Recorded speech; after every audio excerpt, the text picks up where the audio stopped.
Everyone told me Sacrifice can't use element damage. It's force neutral.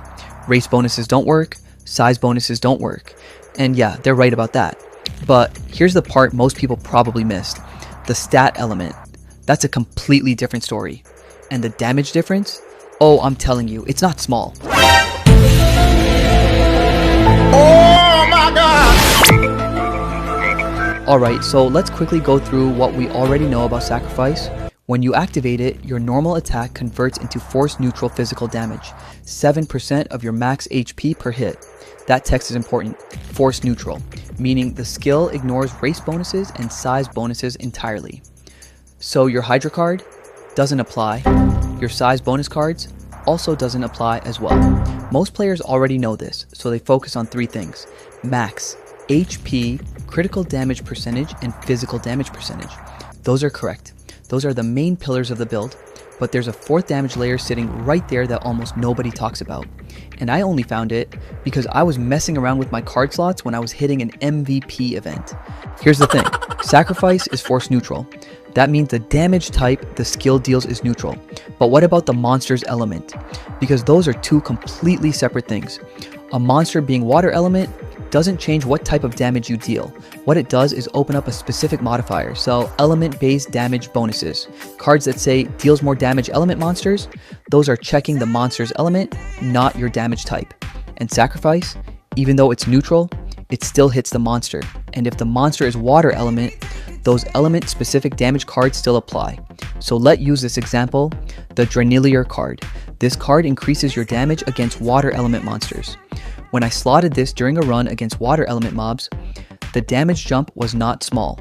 We're talking a meaningful gap versus running pure crit damage cards in the same slot. Now, this is important. This only works against monsters of that specific element. So this isn't a blanket upgrade. This is situational. But if you know your farming spot and you know what element those monsters are, this is borderline unfair. Look, I know what you're thinking. That's too niche. But here's the counter. Most top tier MVP and dungeon spots in this game cluster around specific element monsters. Water, fire, earth, they're not random. If you're grinding the same map for hours and those mobs have an element, you're basically leaving a damage multiplier on the table every single session. A busy gamer running dungeons 2 hours a night or more, that efficiency gap matters a lot.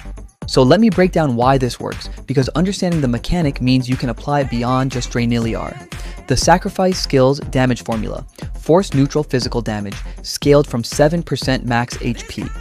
Force neutral means race and size modifiers are locked out. What it does not lock out is the element damage modifier, because that modifier checks the monster's element, not your attack's element. Think of it this way, your attack arrives as neutral, but the game still asks, what is this monster's element? And if you have a card that says, I deal more damage to water element monsters, that check still fires. The skill being neutral doesn't block that interaction. This is different from Elemental Endow. Elemental Endow changes your attack's element. Sacrifice blocks that completely. But Drainiliar type cards, they're a post-hit modifier based on the target.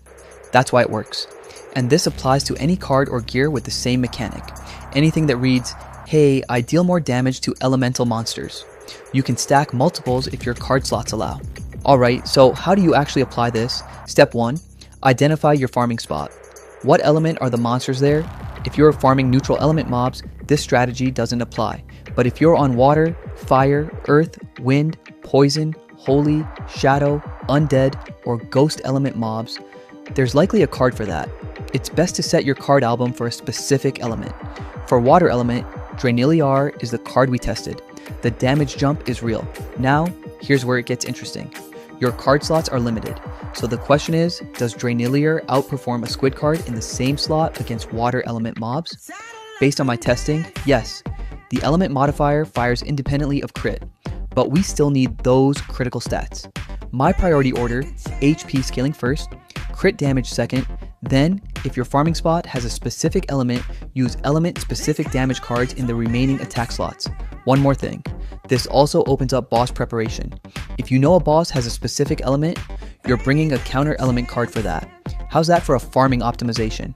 Most Sacrifice Paladin builds stop at HP, crit, and physical damage. This is the fourth layer, and since nobody's talking about it, your competition probably isn't running it. That's very Wandering Frog territory. If you're tired of the same old build and want to see more counterflow gameplay, hit that like button and subscribe to the Wandering Frog. Let's go.